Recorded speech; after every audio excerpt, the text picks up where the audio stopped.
Señoras y señores, Fátima Campos García es, desde hace mucho tiempo, una gran amiga, además de compañera de escapadas a los festivales europeos de la música. Bayreuth, en primer lugar, esa pequeña y provinciana ciudad de la Franconia alemana, al norte de Baviera, que es punto de encuentro de los amantes de Wagner cada vez que conseguimos localidades, porque las listas de espera son de más de 7 años, para renovar y depurar el sacramento de la confirmación de nuestra fe. Si fracasamos, a pesar de los enlaces en las oficinas de tres parques sagrados, que piadosamente nos avisan si hay devoluciones, siempre quedan Berlín u otras ciudades de gran oferta. La última por ahora ha sido Ámsterdam, con un festival de famosas orquestas sinfónicas que no daban Wagner, pero en invierno nostalgias. Precisamente Ámsterdam, que parece flotar sobre el agua de sus canales, ya ha logrado crecer bajo el nivel del mar. Comienzo hablando de estas cosas para ubicar el vínculo personal que mi esposa y yo mantenemos con Fátima y otros amigos, sobre todo el arquitecto y músico Juan Mendoza, irreemplazable camarada de fatigas estivales que este año nos incita a una zambullida en el Festival de San Petersburgo, otra urbe sobre el agua. En resumen, lo que quiero decir es que tengo muy escasa relación directa con la temática científica del libro que hoy estrena Fátima en esta noble casa del saber y del diálogo. Asistí a su defensa de la tesis, que es base de la obra, y la hizo merecedora del grado doctoral cum laude. Para mí eran completamente inéditos el asunto de la huella ecológica del agua industrial, sostenibilidad versus resiliencia, y el rigor científico del trabajo, brillantemente defendido por la doctoranda, como evidenció en su exposición en las respuestas a las puntualizaciones requeridas por el Tribunal de Tesis en la acogedora aula de grados de la Universidad de Las Palmas. Nunca hubiera imaginado que mi amiga, siempre alegre, ingeniosa, ecologista radical, abierta a las tendencias exóticas de la espiritualidad, fruidora de los bienes de la cultura artística, vegana en su dieta alimentaria, que traiciona de vez en cuando sin el menor remordimiento, innovadora en su actividad profesional y excelente compañera de viaje, pudiera comprometer una parte significativa de su vida con la ingeniería del terreno que enuncia su grado doctoral. Obviamente me sentí deslumbrado por el tema y por la precisión expositiva de mi amiga, que llegó a hacerme creer que entendía todo cuando escuchaba. Vana ilusión. Posteriormente, me invitó a padrinarla en el acto de investidura presidido en el Paraninfo de la Universidad por el rector José Regidor, otro gran amigo. Por primera vez me vi obligado a usar el atuendo doctoral. Me lo consiguió en préstamo la vicerrectora de Cultura Isabel Pascua, a su vez querida compañera de viajes y aventuras wagnerianas, después de una laboriosa pesquisa, al ser escasos los doctores de mi especialidad y por ello muy pocas las mucetas y brevetas de su color reglamentario, gris perla, como el cielo de la visión. El birrete era pequeño y no conseguía encajarlo en el cráneo. Rodé por la escalera desde mi butaca hasta el escenario, precedido por el exiguo gorro académico. Risas y auxilios se mezclaron para ayudarme a recordar la vertical y acompañar dignamente a la nueva doctora, que apenas podía contener la risa ante mi bochorno. Fue un momento emblemático de nuestra amistad. Fátima Campos redondeó su divertido sadismo invitándome a participar en el acto que hoy nos reúne. Según ella, su padrino no podía fallarle. De aquí me tienen, tras releer el libro desde que llegó a mis manos. Con escaso provecho, como pueden imaginar, pues así como el tribunal y los colegas de la doctora lo entendían a la perfección, el paupérrimo bagaje científico de este humilde hombre de letras opone un muro considerable. Sin embargo, la primera escucha en la sala de grados de la universidad y la posterior lectura de la obra han dejado unidos enseñanzas cardinales. Es la primera la necesidad imperiosa de pensar en ecologista, como hace Fátima, cuya actitud en la defensa de los dones de la tierra y el imperativo de conservar el medio ambiente conforman una verdad dogmática por su importancia fundamental para nuestra especie.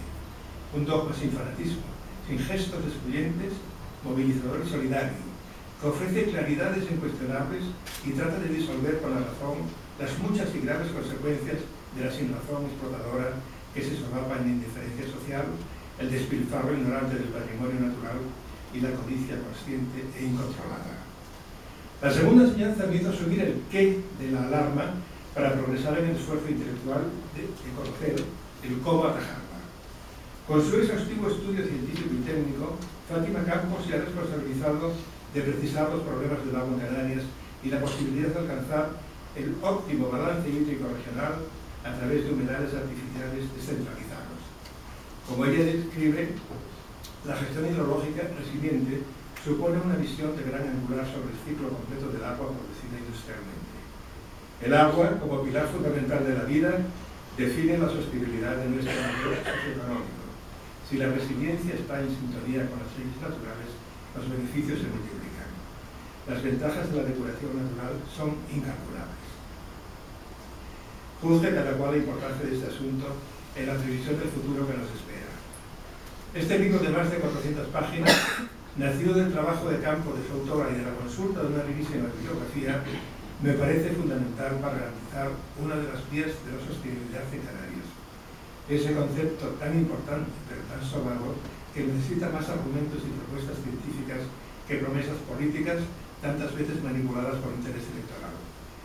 Lo ha escrito mi muy querida amiga, generosa de su saber y militante de sus convicciones, tanto en el dominio de la ciencia como el de la conciencia. Proselitista a veces de la espiritualidad hindú, más auténtica en el concepto y respeto de la naturaleza humana que el cínico materialismo de la praxis occidental, Fátima descarga en su entorno el mazo precursor del desastre, pero alumbra posibilidades de salvación. Predica la sostenibilidad del todo planetario, concibiendo soluciones para lograrla, y ejemplifica su pensamiento con su propia vida, más allá de toda cosa. Es una criatura necesaria, una idealista que sabe racionalizar las ilusiones y una cocinera magnífica de las dietas sanas que conoce y practica sin fanatismo. Es una mujer empoderada de su función en la vida y en la cultura, un ser humano inspirador.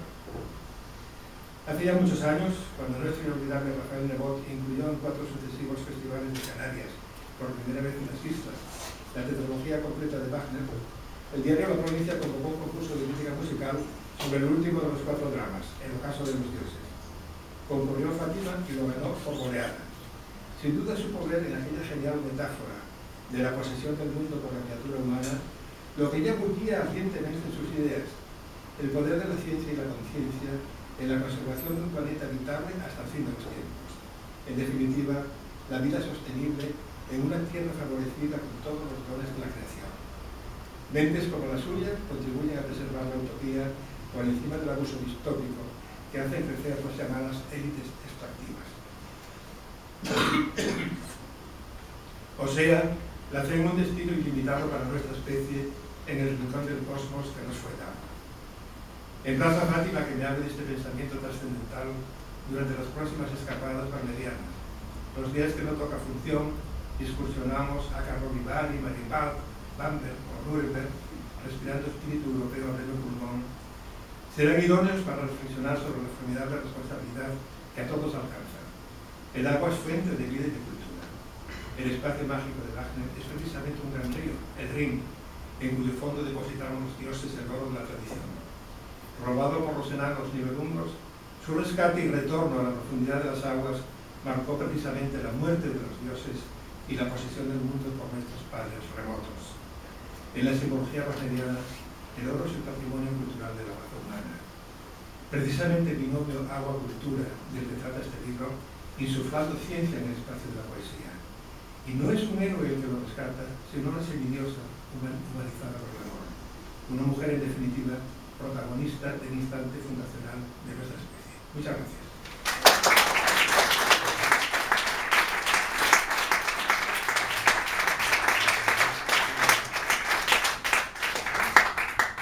Tiene la palabra el profesor Juan Manuel Martín, doctor.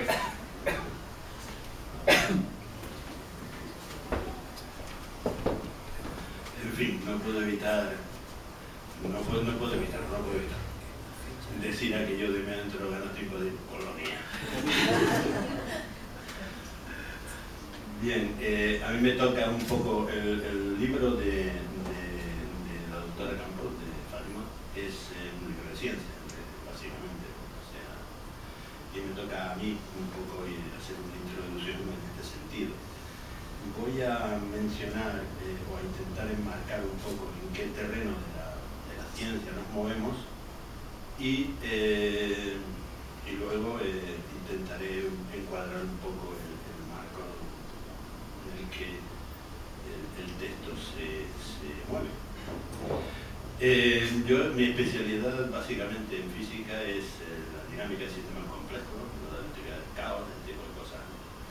Y aquí el libro viene a cuento absolutamente. Es decir, este texto me ha enseñado a mí, me ha, digamos, sí, me ha enseñado mucho, porque a veces nos vamos por las nubes y en realidad es un tratado muy concreto de cómo resolver problemas muy serios de nuestra civilización insular y además proyectado en el mundo, ¿no? A escala global.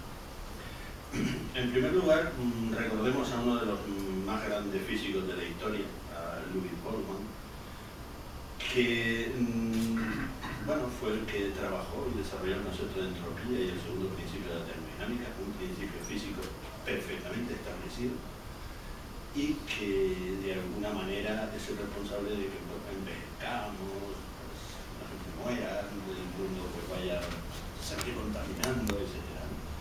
Y esto es irreversible, no se puede evitar de alguna forma, pero sí se puede paliar de muchas maneras, como comentaré.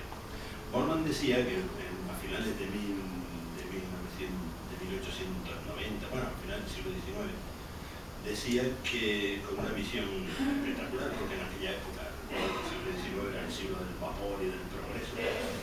Entonces él dijo que, bueno, que el problema de la civilización, el problema del futuro no era el problema de la energía, que energía siempre se podría conseguir, y Einstein y otros posteriormente, el átomo, etcétera, no quiero decir, pero ya con la energía solar tenemos bastante energía. Lo que decía Boltzmann es que el problema del futuro es el aumento de la entropía. Por desgracia, y en la inevitable segundo principio de la termodinámica ha ido haciendo su trabajo y hoy vemos el mundo como está. En algunos sitios simplemente en un pozo de basura.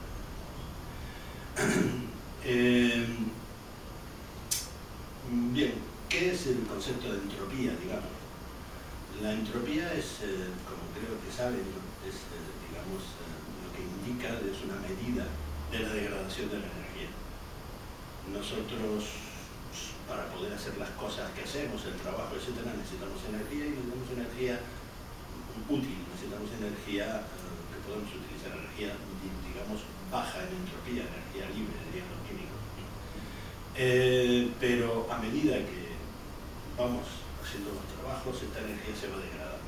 La energía no se pierde, simplemente se degrada. El litro de gasolina que comparamos desaparece, la energía no, pero el litro de gasolina no vuelve a servir para nada. Y esto es así, esto es inevitable. Y bueno, la entropía de alguna forma está en nosotros, en la vida, y la vida se estableció en la Tierra y los seres vivos son seres que mantienen muy baja su entropía a base de consumir una energía de muy alta calidad degradando. Todos los seres vivos son máquinas de degradación de energía libre y transformándola en entropía. A medida que la vida se ha ido estableciendo sobre el planeta, el gran problema de las especies era la lucha contra la muerte, contra la entropía. Encontraron de alguna manera dos soluciones. Uno, la memoria, perdón, la memoria, la memoria genética, por ejemplo, el ADN, etc. Con lo cual sus descendientes podían seguir manteniendo. Y otra manera al evolucionar siempre a formas muchísimo más complejas. La complejidad, desde nuestro punto de vista, cada vez mayor es inevitable. Pasar de células a tejidos, animales, a seres humanos con cerebros ya muy desarrollados, sociedades, sistemas económicos, que de alguna manera siguen los sistemas económicos metabolizando energía exactamente igual que lo hacen los seres humanos. Lo que pasa que sin seguir las leyes de la naturaleza. Los seres vivos consumen la energía, la degradan y tal, pero la energía que utilizan básicamente es la del sol. La del sol, que está aprovechada por las plantas y la comen los animales herbívoros, estos son comidos por los carnívoros y los desechos de todos estos animales son aprovechados por otros animales más pequeño, y otra vez por las plantas, de las cuales utilizan el nitrógeno que se fija en el suelo, etc. Y bueno, de alguna manera la entropía no aumenta demasiado. Al final consiguen transformar prácticamente casi todo el calor que es emitido por la Tierra, manteniendo la Tierra dentro de un, digamos, un grado de entropía razonable para que se pueda dar la vida, manteniendo también una temperatura, etc. Es decir, los seres vivos, la vida, adapta al planeta para la vida. La biodiversidad es otra de los grandes inventos, ¿no? La biodiversidad es necesaria porque para digamos, a medida que se degrada la energía se van creando muchos espacios y muchos sitios donde crecen especies animales que se van a adaptar precisamente a consumir y a degradar esos restos energéticos que van quedando ahí y viviendo de eso y así completando todo el sistema, toda la biosfera, ¿no? El segundo apunte que me gustaría hacer es el de resiliencia. Según la Real Academia Española de la Lengua, la resiliencia es la capacidad de un material elástico para absorber y almacenar energía de deformación, o bien la capacidad humana de asumir con flexibilidad situaciones límites y sobreponerse a ellas. Hoy en día la resiliencia es un concepto que se ha generalizado mucho. La economía es resiliente, los sistemas sociales son resilientes. También la psicología, es decir, la resiliencia en psicología tiene que ver con los traumas, los problemas que pueden surgir en el cerebro, ser capaz de alguna manera volver a crecer a partir de eso y resolver este problema. Resiliencia no es resistencia. Tenemos un ejemplo de que empieza el Mundial de Fútbol, una portería de una red, y los balonazos la red es capaz de retener la pelota dentro de la portería. La red es resistente. Una tela de araña no resiste un balonazo, pero la araña tiene la capacidad de reconstruir su tela sin importarle mucho y seguir cazando moscas y otros animalillos que pilla por ahí. En ese sentido, en el que hablamos de resiliencia, es decir, la capacidad de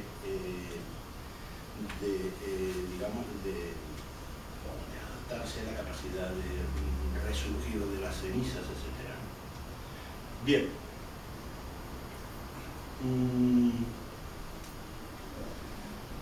Y por último, un concepto típico de complejidad, que es el concepto de sinergia. El concepto de sinergia tiene que ver con también, volviendo a la academia, me encanta a mí siempre las definiciones. Sinergia viene del griego, tiene dos acepciones, simultaneidad y obra simultánea. Es la acción conjunta de varios órganos para la realización de una función. En ese sentido, la sinergia existe entre nosotros de una manera evidente, ¿no? El incremento de la acción de diversas sustancias debido a que actúan conjuntamente, esto pues lo saben mucho los médicos y las personas que trabajan con medicamentos, etc. La acción de dos o más causas cuyo efecto es superior a la suma de los efectos individuales. Aquello que decía Aristóteles de que el todo es mayor que la suma de las partes. En este sentido, si nos fijamos, la sinergia tiene que ver con la emergencia de cosas. Es decir, por ejemplo, cada hormiga es un ser que aparentemente no vale nada, pero todas las hormigas forman un hormiguero y esto es espectacular. No sobrevivirán seguramente. El hormiguero es una emergencia, el cerebro es una emergencia, es la sinergia entre las neuronas, etc.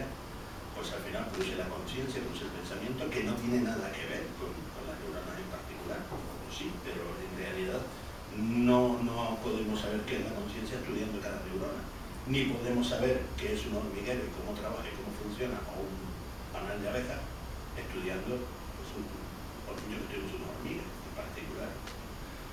Esta idea de que todo es más que las demás partes es una idea actualmente muy utilizada en ciencias de la complejidad. Y la emergencia, desde el momento que existe sinergia entre elementos, aparece una forma nueva, emerge algo.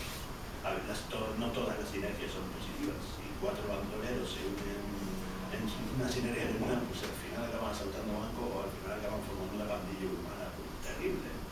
Pero bueno, hay sinergias que son positivas o sinergias que son negativas. Esto en realidad es así. Ante lo que vemos en la sociedad, en el mundo, ya dijimos que la ley de la entropía, el segundo principio de termodinámica, es el elemento que intenta siempre romper, destruir, intentar al final que todo sea homogéneo, que todo esté en equilibrio, que todo sea aleatorio. Y finalmente, para luchar contra eso, bueno, una propuesta que se hace siempre de teoría de complejidad, podemos, simplificando mucho, decir que una solución sería aumentar la resiliencia, bajar la entropía en lo que se pueda y aumentar la sinergia entre los elementos. Serían 3 elementos que podríamos ver. En el caso de la entropía es muy difícil de medir. La entropía es muy difícil de medir, pero hay elementos que pueden ayudar a hacerlo. Uno de ellos es, en ecología, el concepto de la huella ecológica. La huella ecológica es un indicador de sostenibilidad de la sociedad, del sistema ecológico, de los sistemas económicos, etc. Pero internacional, es global.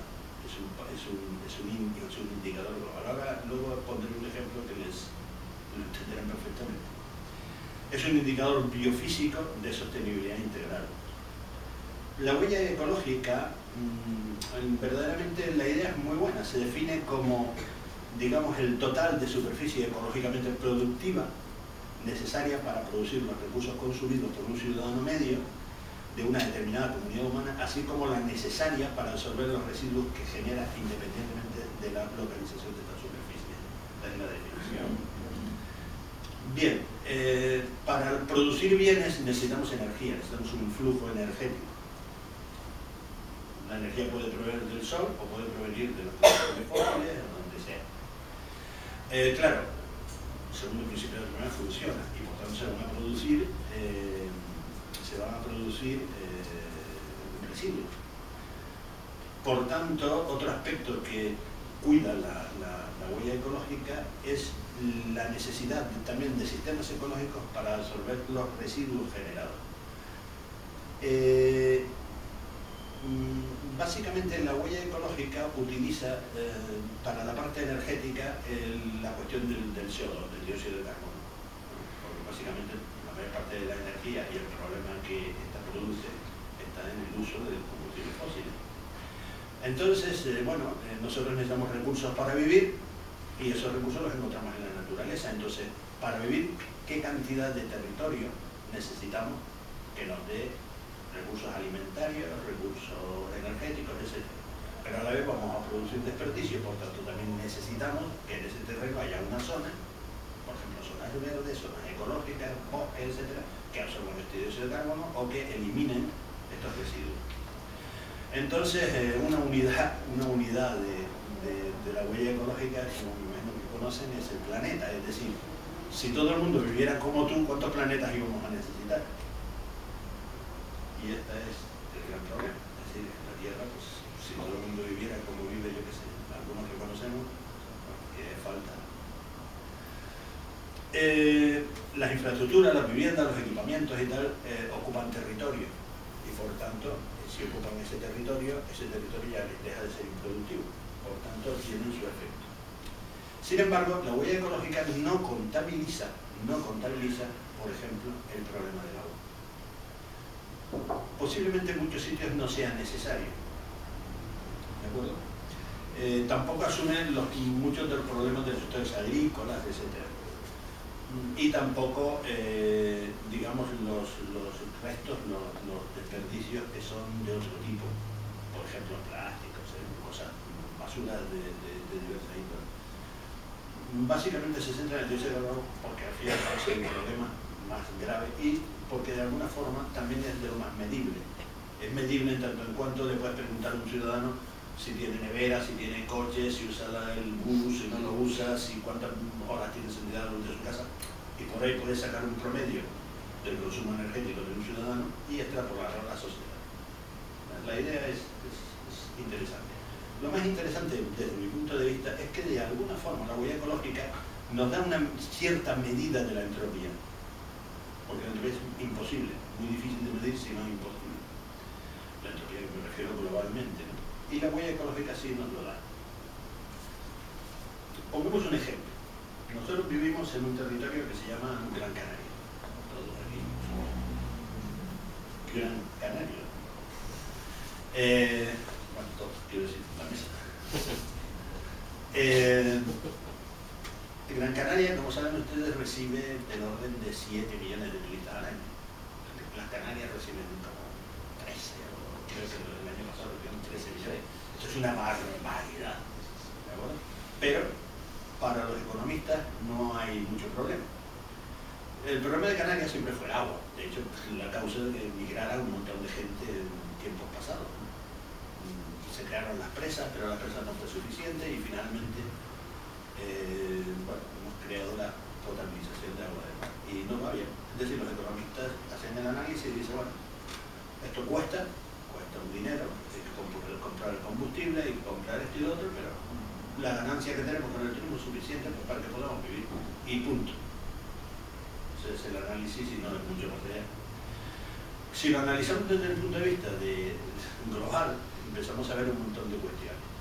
Claro, 6 millones, hablemos solo de Gran Canaria, 6 millones de turistas no vienen nadando, vienen en avión. Además hay que darles de comer. Prácticamente toda la comida se trae en barco.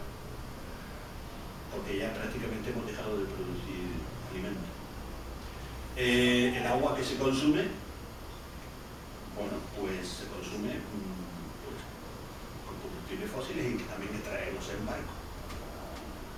Recordemos que un coche por cada litro de gasolina produce 2,4 kilos de dióxido de carbono. Una idea de lo que el dióxido de carbono produce quemar un tanque de gasolina de 40 litros. La idea es sencilla, es decir, si uno hace un asadero y tiene ahí varios kilos de carbón o de madera y tal, muy bien, hacemos el asadero, usamos la energía que hay en los enlaces químicos del carbón, la madera o lo que sea, quemamos unas cuantas chuletas y unos la quemamos más, otros la quemamos menos. Tengo un amigo, Oscar, que hace unas chuletas magníficas, yo tiendo a quemarlas. Pero bueno, finalmente, al final, aparte de que todo el mundo está un poco zumbado, pero lo que queda son unos gramos de cenizas. ¿De dónde está el resto? No, está en el aire. Pensemos que al año se queman se envían al aire aproximadamente gigatoneladas de CO2. Por ejemplo, porque las fábricas, etcétera, gigatoneladas, o sea, miles de millones de toneladas diarias. Volviendo a Canarias, el panorama es desolador. O sea, porque los barcos que vienen aquí, ya vemos que consumen bastante más que un coche, los aviones ni te cuento, etcétera. Entonces, somos realmente, si medimos nuestra huella ecológica, es decir, no con una visión, aquí en Canarias, pues parece que bueno, el sol, el viento, aquí el clima magnífico y tal, pero somos uno de los principales contaminantes del mundo, como casi todos los países turísticos. Y es así. O sea, nuestra huella ecológica global es brutal. La huella ecológica del agua, que antes decía que no se ha trabajado mucho, es una de las cosas que no se han trabajado, pero en Canarias es fundamental hacerlo, como podemos ver. Es decir, cuando nosotros abrimos el grifo no sale agua, sale dinero, literalmente. La agua la pagamos a precio de oro. Hay soluciones, bueno, es un sistema verdaderamente entrópico y tal, pero igual sí se pueden encontrar algunas soluciones. En el texto de Fátima Campos hay algunas soluciones solo al problema del agua. Ella analiza la huella económica del agua y es una de las primeras que lo hace. La verdad es que lo hace en un territorio donde el agua es muy importante. Hay territorios como Canarias, Israel, por ejemplo, es uno de ellos, y hay otros, pero es que Canarias es casi un paradigma de un sitio donde viene tanta gente y hay tanta gente y sin embargo no tenemos claramente un problema de agua. El problema de agua en principio no tenemos, la producimos y punto.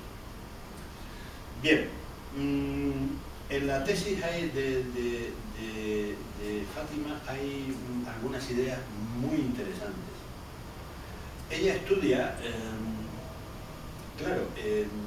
bueno, sabe o plantea que para que haya un desarrollo socioeconómico pues tiene que haber agua. El agua es la base básica, es lo primero que tiene que haber. Si no hay agua, mal vamos, ¿no? Y el agua se produce por desalación. Claro, la desalación tiene varios problemas. Por cada litro de agua generas más de 1 litro de agua, de agua muy salada. ¿De acuerdo? De salmuera, que no producimos 1 litro de agua, producimos muchísimas toneladas y por lo tanto muchísimas toneladas de salmuera. La salmuera no la podemos tirar al mar porque generaríamos un estrés salino en los pobres animales y plantas marinas tremendo. O sea, vamos, es un contaminante serio, con lo cual ya tenemos ahí una limitación. Por otra parte, el agua se produce, la energía se obtiene por combustibles fósiles. Podemos resolver este problema y Fátima apunta algunas ideas, bueno, cambiando los mix eléctricos, etcétera, más yendo por energías solares o energías eólicas, que cada una de ellas tiene su problema. Es decir, cuando hablamos con alegría de la energía eólica o de la energía solar, tenemos que pensar siempre que el segundo principio de la termodinámica está ahí, está apuntando. ¿De acuerdo? Es decir, somos felices con nuestro teléfono móvil, pero en África hay gente que lo pasa mal por el coltán y las baterías cuestan muchísimo conseguirlas y después se tiran a la basura de una manera más alegre y cuando vienen los televisores de plasma entonces tiramos los rayos catódicos. En fin, no somos precisamente ejemplo de inteligencia, digamos, en ese sentido, ¿no? La depuración del agua entonces empieza a ser un elemento importante. Es decir, el agua pasa a través del consumo humano y se ensucia, se convierte en un agua negra, agua de heces y de orinas y demás, aparte de otros productos químicos que puede llevar incluido. Parte de esa agua se puede volver a reutilizar y para eso se han planteado la depuración. Fátima da en el libro un paso adelante y plantea la desalación con técnicas con energías renovables, etcétera, pero además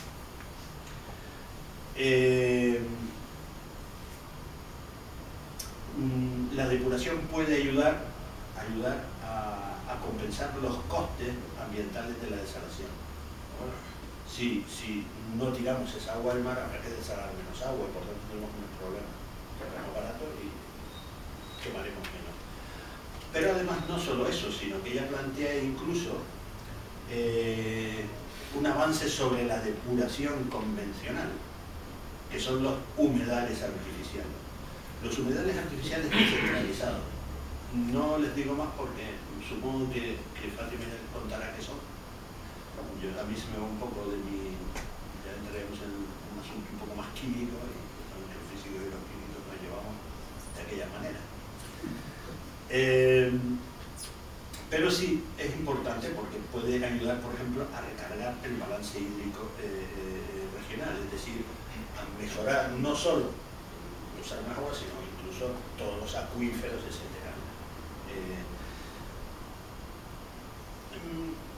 Lo más interesante para mí del libro de Fátima es que de lo que les comentaba al principio, aquello de aumentar la resiliencia, disminuir la entropía o mantenerla en un estado controlado y aumentar la sinergia, dos de estos aspectos los vienen muy bien trabajados en este ejemplo particular que les he puesto de Canarias.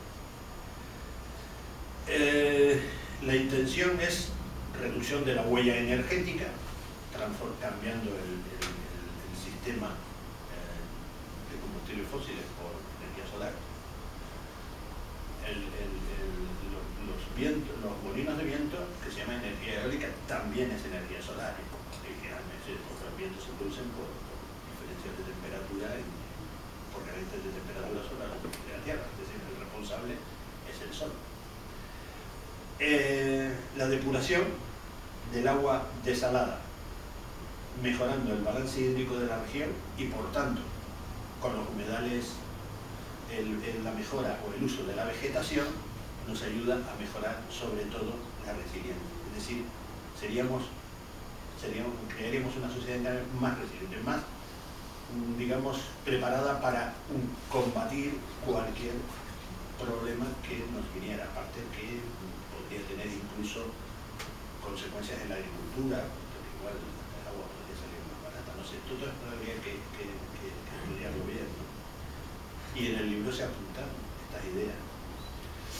Por tanto, el escenario que plantea el libro es estudiar la dependencia de la energía fósil, la huella ecológica, y ver hasta qué punto la podemos reducir y aumentar la resiliencia, el uso de energía eólica para la desalación y el tratamiento de agua residual con humedales artificiales, pues redundaría en esta segunda parte. Y nos queda la tercera parte. La tercera parte sería lo que hablamos de la sinergia. La sinergia ya no es un problema de la doctora Campos, ni mío, ni de ustedes, es un problema de todos. Fátima, de alguna manera, como comentaba antes, la pérdida de memoria con la edad es una función monótona y creciente, dicen los matemáticos. Pues lo que quería decir, bueno, me quedo, aumentar la sinergia. La sinergia es un problema. Ella hace una cierta lucha con grupos ecologistas, etcétera, por llevar adelante todas estas cosas, creando sinergia de los ciudadanos. Es decir, ya este es un problema de todos. Bueno, es un problema de todos. La toma de conciencia, etcétera. Recordemos que una de las maneras de mantener control de la entropía, es cómo descubrir la naturaleza, es con la información, es aumentando la información. La información contenida en los ADN hace que nosotros sigamos siendo los descendientes de la primera célula que hubo hace 4.000 millones de años sobre la Tierra. O sea que... Y entonces, bueno, pues... dos partes en el libro de Fátima, hay dos partes interesantes en cuanto a la huella ecológica y en cuanto a tratamiento de los residuos, etc. Es decir, mejorar la resiliencia o mejorar la vida, la ecología, etcétera, del territorio. Y después una parte que nos queda ya a todos crear sinergias. Hay mucha energía para hacerlo, es decir, tenemos un Estado, tenemos unas universidades, tenemos unos centros cívicos, tenemos un montón de gente interesante, tenemos bastantes posibilidades de actuar. Y entonces, pues esta parte ya nos quedaría un poco a todos, así que ya les dejo con Fátima para que...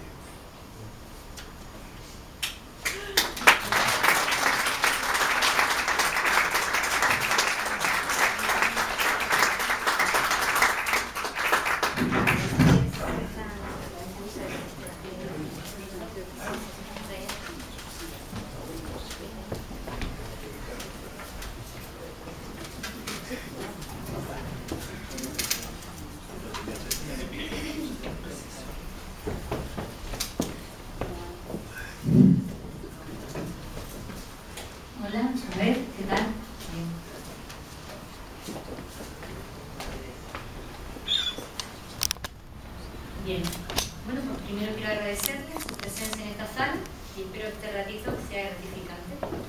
También deseo resaltar la labor de la Real Sociedad Económica de Amigos del País de Gran Canaria, que son 242 años de existencia, dedicado a cultivar los elementos que consolidan una buena gobernanza en la isla, realzando nuestro patrimonio social, cultural y ambiental a través de un compromiso consolidado. Con respecto a mis acompañantes, me parece oportuno señalar el amor de ambos por el conocimiento y su espíritu crítico. Guillermo García Alcalde, desde la prensa escrita, ha promocionado el mecenazgo de la cultura en Canarias, literatura, pintura, música. Recientemente ha sido reconocida esta labor con el premio Lola Massieu el año pasado. Juan Manuel Martín, desde la universidad, ejerciendo una constante labor científica y divulgativa desde las aulas como docente y en proyectos de investigación como científico. No hubiera podido imaginar mejor marco, ni físico ni humano, para presentar este libro. Todo empezó en el primer Seminario Internacional de Comarcas Sostenibles, allá por el año 2006. Allí escuché a Federico Aguilera hablar de economía y medio ambiente. Él es catedrático de Economía Aplicada de la Universidad de La Laguna y Premio Nacional de Economía y Medio Ambiente en 2004. En su exposición hizo referencia a la huella ecológica y a su utilidad como herramienta para evaluar la sostenibilidad. Apuntó que en Canarias no había ningún trabajo sobre el tema, y este dato quedó atrapado en mi lóbulo frontal, y a partir de ahí comencé a valorar este enfoque para mi tesis doctoral. Contacté con Roque Calero, catedrático de Ingeniería Mecánica de la Universidad de Las Palmas de Gran Canaria y director en aquel momento del Plan Estratégico del Sureste Sostenible. Le propuse calcular la huella ecológica de la mancomunidad y la sostenibilidad de la desalación según varios escenarios. Por otro lado, comprometí a Matías González para codirigir la tesis, también profesor en la misma universidad dentro del área de análisis económico. En este momento me resulta oportuno recordar a mi amigo y mentor Manuel del Pino, un experimentado ingeniero industrial químico que desarrolló su carrera profesional en Norteamérica, primero en Canadá y luego en Estados Unidos, en la Union Carbide, una de las empresas más longevas en productos químicos y polímeros. En 1991 volvió a Canarias, ya jubilado, pero aún comprometido con la transferencia de conocimiento y experiencia acumulada. Colaboró con la Universidad de Las Palmas de Gran Canaria y el Instituto Tecnológico de Canarias, creando un proyecto visionario, DEREA, demostración de la reutilización de aguas, asociada a la depuración del sureste de Gran Canaria, y recientemente ha fallecido. Con este respaldo me embarqué en un proyecto ilusionante, por la utilidad que suponía aportar conocimiento práctico a la sociedad. La sostenibilidad se puede medir. Existen múltiples herramientas para ello. Todos los políticos hablan de políticas sostenibles, indistintamente de las siglas del partido, pero ninguno muestra la metodología de cálculo que fundamente esta afirmación, en ocasiones gratuita. No voy a extenderme en la importancia del agua en Canarias. En estas islas hemos hecho de la debilidad fortaleza. Se han desarrollado todo tipo de tecnologías encaminadas a obtener agua potable por múltiples vías. Somos referente mundial en tecnologías de desalación desde hace décadas. Otra cosa bien distinta es el cierre del ciclo del agua para su reutilización después de su uso. Vivimos ya en una nueva era geológica, el antropoceno. Es evidente que el ser humano ha demostrado ser capaz de modificar la biosfera. La buena noticia es que también podemos ser protagonistas del cambio de tendencia. ¿Y cómo se mide esto? Una de las formas que tenemos para medir el consumo de recursos en la biosfera es lo que llamamos huella ecológica. Podemos definirla como una contabilidad que transforma datos a superficie, la producción, la importación, la exportación de recursos en ese espacio, le damos el valor del consumo. En este cálculo, el suministro creado por la biosfera lo denominamos capacidad biológica o biocapacidad. Huella y biocapacidad se estiman para diversos tipos de uso del territorio. De esta manera permite contabilizar la variación de la productividad media territorial estimada para distintos fines. Por lo tanto, están expresadas en términos de hectáreas globales promedio, y denominándose a esta unidad de medida hectárea global. El detalle importante es que el agua como tal no se contabiliza como producto que se consuma, pero las características de la gestión del agua en Canarias permiten calcular el coste energético de diversos escenarios posibles. No se asusten, no es mi intención contarles el libro. Este trabajo de investigación se fue validando en distintos foros con las primeras conclusiones. En 2012 participé en una ponencia en el Congreso Mundial de Agua, Clima y Energía organizado en Dublín. Posteriormente, en 2013, fui invitada a la Semana Internacional del Agua, celebrada en Ámsterdam. Poco después de defender mi tesis doctoral, tuve la oportunidad de hablar de sus resultados en la prensa local. Y presenté un pequeño resumen del trabajo en el Club de Prensa Canaria, que pueden consultarlo en la red. También asistí en 2015 al Simposio Científico Internacional de la UNESCO en Tokio. Estar fuera del ecosistema universitario, out of the box, me dijo un conferenciante cuando le relaté mi contexto profesional y académico, me ha dado otra perspectiva. Es verdad que defender la tesis ya en sí mismo fue un logro, y la calificación cum laude supuso un aliciente para seguir profundizando. Imaginen cuál fue mi sorpresa cuando contactó conmigo la editorial y me preguntó si estaba interesada en publicar esta investigación. Hoy habría sido imposible. El trabajo de investigación tiene una duración máxima de 3 años. Por lo tanto, las personas que, como en mi caso, solo disponen del tiempo libre que les deja su carrera profesional, estarían excluidas de esta oportunidad. Presenté la tesis a un concurso a la Cátedra del Agua de la Fundación Aquae y está integrada en su base de datos, o sea que la pueden consultar completa en su portal. Sigo haciendo divulgación de los resultados de este trabajo en distintos foros, más centrada en la problemática de la depuración y su deficiente aprovechamiento. La depuración convencional no satisface las demandas de calidad e integración en el paisaje que ofrecen otras tecnologías de depuración. En 2007 conocí el trabajo de José Luis Peraza, un ingeniero canario con unos diseños de depuración integrados en el paisaje, sin lodos, sin emisiones, sin olores, sin combustible, solo externalidades positivas. Sistemas de depuración que he denominado ad hoc, adaptados a cada caso particular, nunca iguales, como un traje a medida. ¿Encarece tanto el coste de una correcta depuración? Parte de ella podría infiltrarse en el terreno y cerrar así su ciclo de vida, siendo útil a los ecosistemas insulares, al regadío y al desarrollo agrícola. En 2016, en esta misma sala, presentamos una conferencia donde resaltábamos los beneficios sociales, económicos y ambientales de este sistema de depuración natural. Hay esperanza para la depuración dentro de la calificación natural.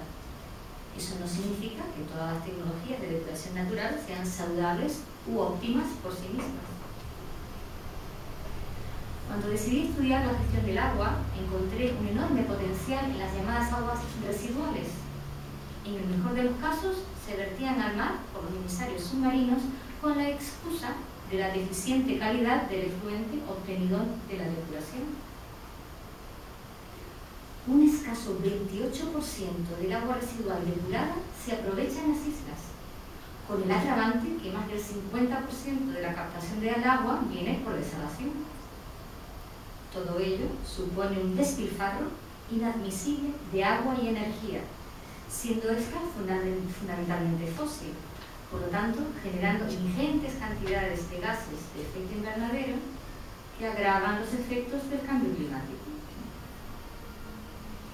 Existe un debate social propiciado por la frustración que supone no recircular en óptimas condiciones el agua que ha tenido un uso antrópico. Diseño centralizado o descentralizado, tecnología industrial o natural, gestión pública o privada, mientras el agua sigue perdiéndose en el mar y en ocasiones contaminando el litoral, y se prefiere seguir desalando agua de mar o salobre sin pensar en sus altos costes ambientales. Los criterios para elegir las tecnologías disponibles no suelen ser transparentes para el ciudadano y deberían estar a la luz pública. Hay prejuicios sobre la oportunidad o no de ciertas tecnologías que no cuentan con la validación del Consejo Insular de Aguas, sin saber bien por qué, sin una evaluación objetiva de los costes de infraestructura, de mantenimiento y gestión de residuos.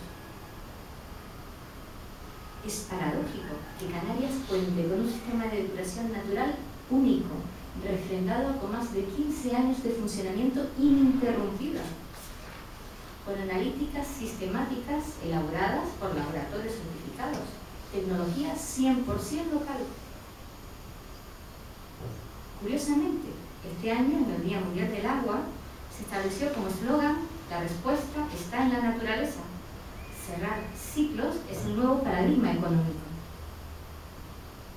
La economía circular se mira en la naturaleza para eliminar esas externalidades negativas que imponía el modelo económico lineal imperante hasta ahora. Igual que el resto de recursos, el agua puede cerrar su ciclo generando riqueza social, económica y ambiental, sin menoscabo de su calidad. El agua residual es un recurso, no lo olviden. El agua se transfiere en su ciclo hidrológico a través de los ecosistemas y es aprovechada por los grupos humanos para su desarrollo socioeconómico. En zonas con elevado estrés hídrico, la desalación con energías renovables puede satisfacer la demanda del recurso, reduciendo las emisiones de dióxido de carbono vinculadas a los combustibles fósiles, incluyendo al gas natural entre ellos, claro. Por otro lado, la depuración convencional puede replantearse con un diseño fundamentado en la descentralización de sistemas de depuración natural. Aquí aparece una comparativa de la distribución de recursos en función de los tipos de uso del territorio. Quiero destacar un 28% de la superficie de las islas se dedica a infraestructuras, mientras que solo un 3% es a nivel nacional. Otra curiosidad es el elevado porcentaje de territorio agrícola en Canarias que está infrautilizado. En ese 42% hay un 60% que corresponde a terreno roturado abandonado. Preferimos importar alimento, renunciando a nuestra soberanía alimentaria. La huella ecológica de los consumos queda así distribuida. La huella de consumo energético o para fijación de carbono supone más del 50% de la huella ecológica total en ambos casos, en España y en Canarias. En este 71% de la huella energética de Canarias no está contabilizada la distancia con respecto al territorio nacional. Todos los bienes importados y exportados requieren de un consumo extra de combustible en el tráfico marítimo y aéreo y así poder equiparar las condiciones comerciales. Los recursos naturales, biocapacidad y sus consumos, huella por habitante, presentan valores significativos si los ponemos en relación. Si extrapolamos el patrón de consumo de Canarias a la población mundial, serían necesarios 2,3 planetas para satisfacer esa demanda. Pero lo que más me preocupa es la baja biocapacidad per cápita de nuestra región, una tercera parte del territorio nacional y casi una quinta parte del promedio mundial. ¿Qué nos quieren decir estos datos? Pues algo muy simple. Ese 71% de nuestra superficie tendrían que ser bosques para compensar la huella energética que creamos. Todas las islas tienen producción eléctrica con combustibles derivados del petróleo. Aunque existen usos de fuentes renovables, este es simbólico, destacando con diferencia la energía eólica del resto. También decidimos renunciar a nuestra soberanía energética, manteniendo una innecesaria dependencia del combustible fósil. Diversificar y descentralizar las fuentes renovables de energía ya es un hecho. Dejó de ser una utopía hace años. La demanda energética de la producción industrial del agua desalada puede segregarse de la huella ecológica de la producción energética de la región y así podemos ponderar mejor su impacto en los escenarios energéticos propuestos. Por lo tanto, diferenciamos dos grandes sectores de producción de emisiones. La generación eléctrica y térmica, que contribuye aproximadamente con un 57%, y el sector del transporte, que ronda un 35%. El 8% restante representan los demás sectores productivos, donde queda recogida la contribución de la desalación. De esta manera, podemos poner en valor la participación de la producción industrial del agua desalada en la demanda energética de la economía canaria según dos posibles escenarios: uno de desalación y depuración fósil y otro de desalación renovable y depuración natural. El escenario completamente fósil supone un 26% de la huella energética de la producción, es el 8% de agua.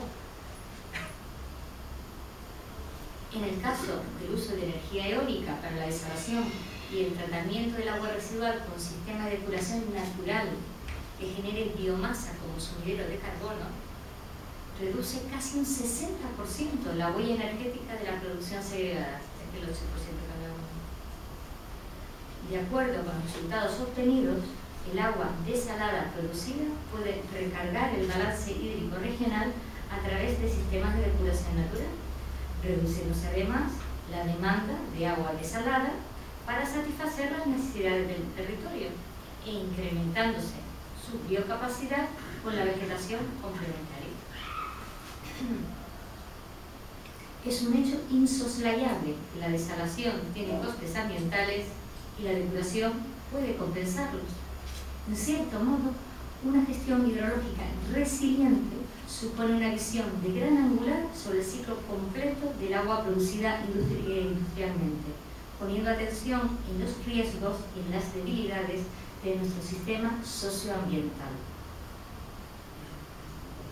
A partir del trabajo quedaron muchas líneas de investigación abiertas y diversas oportunidades para rentabilizar esta información. Para empezar, la huella ecológica tiene una dimensión estratégica en el sector turístico, en la educación e incluso a nivel de la administración pública. Por otro lado, propongo estudiar la huella ecológica de cada isla con las particularidades de cada cuenca hidrográfica. La huella ecológica de la desaloración, por ejemplo, no hay información sobre la gestión de estas salmueras. Registrar la evolución en el tiempo de la huella ecológica del territorio para confirmar tendencias. Analizar la realidad oculta detrás del agua embotellada, las toneladas de plástico que podríamos evitar con una óptima calidad del agua de abasto que tributamos. Implementar la huella del agua, otro indicador muy revelador en función del consumo de agua en la producción de bienes y servicios. En definitiva, que la información fluya, la transferencia de conocimiento es necesaria para compartir responsabilidades en esta realidad compleja. El conocimiento, en cualquiera de sus aspectos, es un recurso intangible de mucho valor añadido.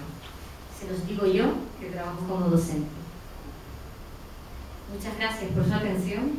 Aquí tienen mis datos de contacto por si demandan alguna información complementaria que yo pueda aportarles. Gracias.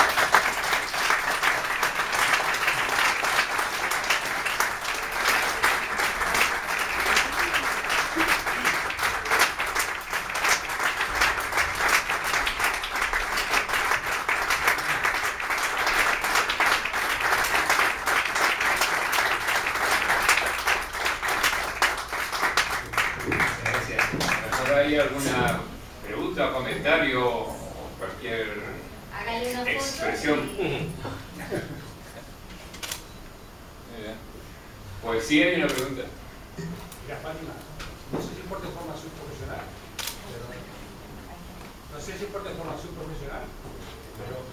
pero aparte de plantar árboles, no logro entender, o sea, no logro captar dónde tengo esa reutilización natural. La depuración natural.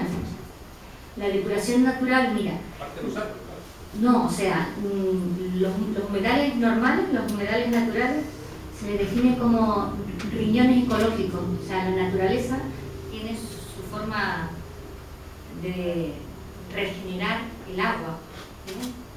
Entonces, no he hecho un estudio histórico de la evolución de la tecnología de la depuración, eso igual sería para otra tesis, pero casualmente, bueno, no voy ahora cómo surgió, pero fue algo inesperado, conocí la tecnología de depuración que propone José Luis Pereza, un ingeniero canario, que no es su especialidad, es ingeniero electrónico, pero su pasión siempre fue empírica, de estudiar los procesos de degradación de la materia orgánica y ver cómo lo hacía la naturaleza, un poco sin observar a la naturaleza y aprender de ella, ¿no? Bien, pues esta tecnología de depuración existe y en Tenerife hay varios casos, en el Parque Rural de Teno hay varias depuradoras que funcionan de esta manera. Él hace un proceso de biodigestión previa. Estamos hablando del agua residual con toda la fracción orgánica. O sea, los vecinos de la zona meten por el sumidero el agua residual y los residuos orgánicos. Van a este biodigestor, ahí hacen una degradación importante y el tamaño, el dimensionado y el tiempo de retención son los factores que favorecen la degradación. De tal manera que, claro, yo estudié mucho el asunto para poderlo defender en la tesis y no está en el libro, pero para el siguiente libro. Los compuestos orgánicos persistentes, que la depuración convencional no elimina, sí hay papers, o sea, hay registros científicos en Estados Unidos de depuración natural. La Pereza también lo hace, lo que pasa es que tenemos que validarlo aquí en la universidad, que degrada este tipo de compuestos persistentes, ¿vale? O sea, que de alguna manera la depuración tecnológica obedece de la perversión de la obsolescencia programada, ¿entiendes? O sea, como que nuevas membranas, ahorita muchas membranas, y luego la limpieza de esas membranas, y cómo se gestiona, cuál es el análisis de ciclo de vida de la eliminación de esas membranas, ¿vale? Entonces, yo he conocido la depuración natural y los humedales artificiales, o sea, imitar a la naturaleza. Estudié los humedales artificiales subsuperficial, horizontal, vertical, híbrido, todo tipo de combinaciones, dependiendo de las zonas climáticas. Bien, pues el efluente que sale de las depuradoras del señor es agua perfectamente bebible. Yo la he bebido y no me ha dado diarrea. Así de claro lo digo. Entonces, pues sería súper interesante que la universidad apostara por este tipo de depuración y tendríamos un conflicto con los ingenieros que hacen depuración tecnológica, claro. No pueden vender sus membranas. ¿Alguna otra pregunta? Sí, sí hay. Bueno, yo en primer lugar quería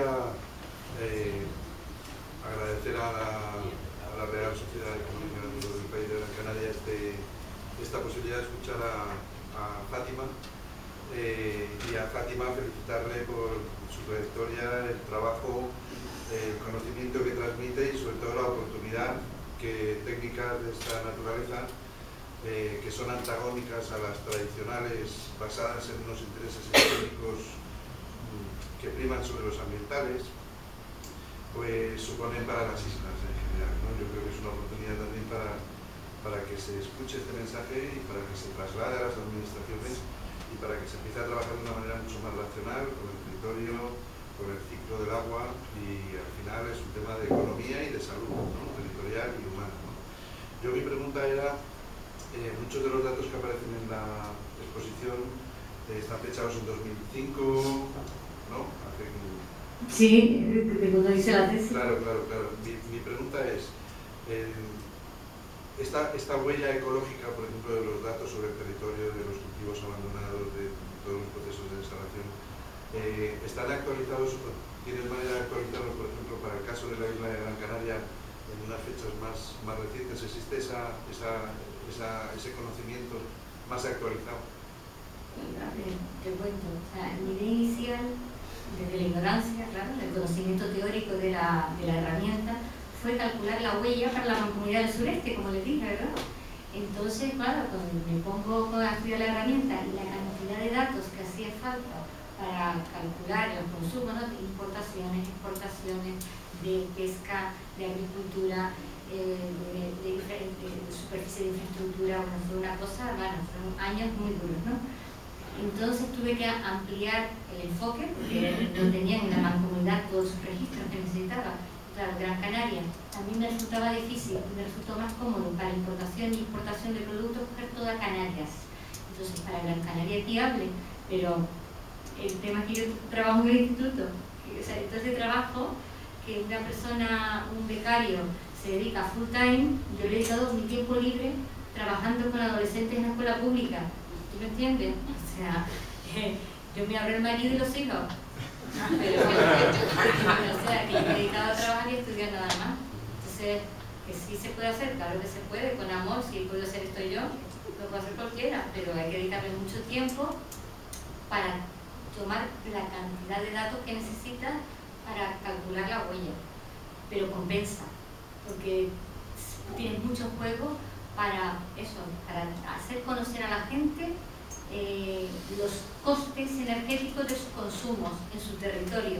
No es lo mismo consumir en Canadá que consumir en Arabia Saudita. O sea, me refiero al tema de la biocapacidad, ¿no? O sea, el recurso natural que tienes para compensar tu huella. ¿Bien? Y aquí en Canarias hemos renunciado a nuestra biomasa. O sea, hay poco plan. Bueno, acuérdense Zapatero cuando dijo que iba a hacer una reforestación masiva. Quedó eso para los titulares nada más, ¿no? Entonces, creo que el Cabildo tiene, bueno, lo vimos el otro día en la reunión del IFECAR, ¿no? Tiene un proyecto de reforestación masiva. Lo que sería interesante, apunto ya aquí, sería que fuera realmente significativa, o sea, que no vayan los agentes forestales a plantar, sino que las comunidades, la gente sensible con el tema, asociación de vecinos, institutos, ir, y luego es lo interesante.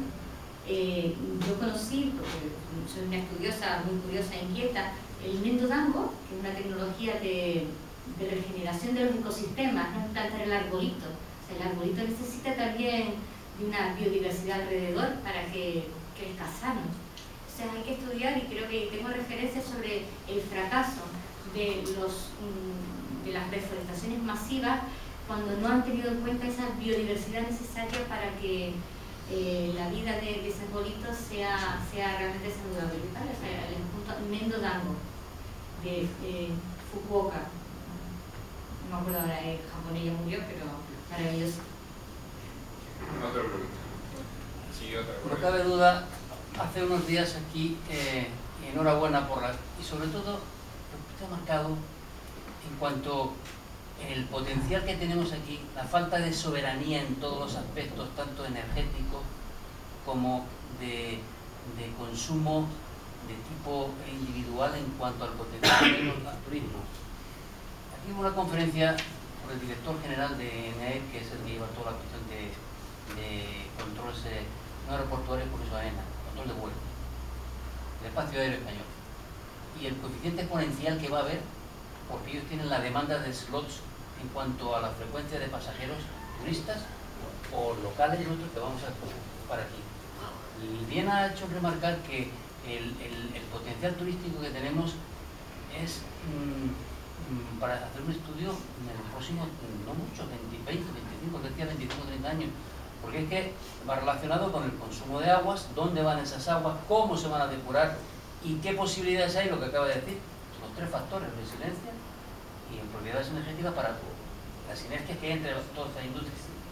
Y yo pienso que deberíamos de empezar primero por el sector primario, que ya se ha mantenido aquí conferencias que vamos muy interesantes por especialistas, tanto por parte de otras instituciones, sobre el potencial que debemos de procurar tenerlo a la soberanía nuestra de autoproducción, porque dependemos del barco, dependemos del avión. Ahora quizás las tarifas más baratas, pero vamos, ¿me entienden?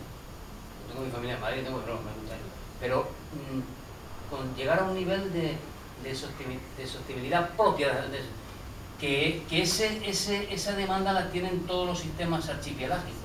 Me remito a Hawái, me remito al Mediterráneo y me remito al Pacífico. Yo otro archipiélago no lo conozco, pero Canarias sí podría perfectamente ser soberana energéticamente, alimentariamente e hídricamente. Soberanía energética, hídrica y alimentaria. Podemos, o sea, en realidad son temas políticos. Yo cuando digo diversificar y descentralizar fuentes renovables es que no me hablen solo de la energía eólica y de la energía solar. Tenemos Pundimotriz, somos el territorio de Canarias, de España, el territorio nacional con mayor costa. Y la Pundimotriz aprovecha el oleaje. No estamos hablando de mareomotriz, no, el oleaje. ¿De acuerdo? Y eso produce un montón de energía. O sea, es cambiar el modelo energético para poder diversificar y descentralizar. Las amigas que me han oído se van a reír, ¿no? Con lo de Jeremy Rifkin, ¿no? Este señor para mí fue un visionario. Yo he leído varios libros de él entre la tercera revolución industrial y me hizo caer en la cuenta que es verdad, es posible, es un tema político. O sea, cuando él vino a Canarias, que le trajo Roque Calero aquí a la Mancomunidad del Sureste, él quedó alucinado con la cantidad de recursos naturales que teníamos. Dice, Canarias, el paraíso de las renovables. Imagínese usted qué pudor le da a uno que en el paraíso de las renovables nos quiera meter el gas natural. Es que no hay argumentos. Por eso yo creo que los políticos, de alguna manera, para convencer a la ciudadanía que sus decisiones son por el bien común de los votantes, no para el bien común de unos pocos, practicar la pedagogía desde la explicación con datos y referencias que nos hagan comprender que sus decisiones realmente tienen una solvencia, que no son para cubrir las expectativas de algún oligopolio interesado en mantener nuestra dependencia. Y con el alimento lo mismo. Imagínense cuando yo estudié el tema de la huella y me di cuenta que lo importamos todo. O sea, la agricultura hay que hacerla atractiva. O sea, el sector primario hay que ayudarle de alguna manera para que sea la gente tenga ganas de dedicarse a la agricultura. Entonces, claro, si uno, por ejemplo, ¿no? El tema de la gestión de los residuos orgánicos en el sector agrícola, la biodigestión anaerobia te permite degradar la materia orgánica para hacer compost y aprovechar energía. O sea, el agricultor puede producir su propia energía, la biodigestión, y puede ser autosuficiente dentro de lo que son los insumos que necesita para la gestión de su actividad primaria, con el compost que produce. No hace falta que compre fitosanitarios, si podemos ser ecológicos. O sea, hay muchas verdades, muchos axiomas que damos por verdades absolutas que son cuestionables desde la ciencia, vamos, que no es que sea ecologismo militante ideológico, o sea, utópico, perdón, o sea, es realidad. O sea, Fukuoka, allá en Japón, él practicó sistema agroforestal, o sea, es cambiar el modelo, o sea, imponer monocultivos de grandes extensiones, eso es insostenible, ¿no? La diversidad es necesaria para que haya salud en el suelo, igual que entre humanos, la diversidad nos enriquece. Muchas gracias, Ana María. Tenemos otra pregunta, pero primero a Manuel para contestar. Sí, bueno, primero lo que quería decir que esto del turismo a mí por los pelos de punta, porque si falla el turismo, ¿qué hacemos? Que ahora hay Egipto y Turquía, porque hay, parece ser que un paréntesis, antes de ayer salí, el viernes en el periódico, a una provisión de disminución del turismo en un 15%, pero porque Turquía y Egipto parece ser que hay un paréntesis de estabilidad aparente, pero bueno, que se aprovecha. Y por otra parte, lo de cuando yo oigo hablar de crecimiento económico, esto se resuelve creciendo económicamente. Me ponen los pelos de punta también. Creciendo económicamente. Porque el crecimiento económico es ¿Un cáncer? Es un cáncer. Es que habría que buscar una economía no basada en el crecimiento. Y después es que Canarias tiene que buscar otras posibilidades.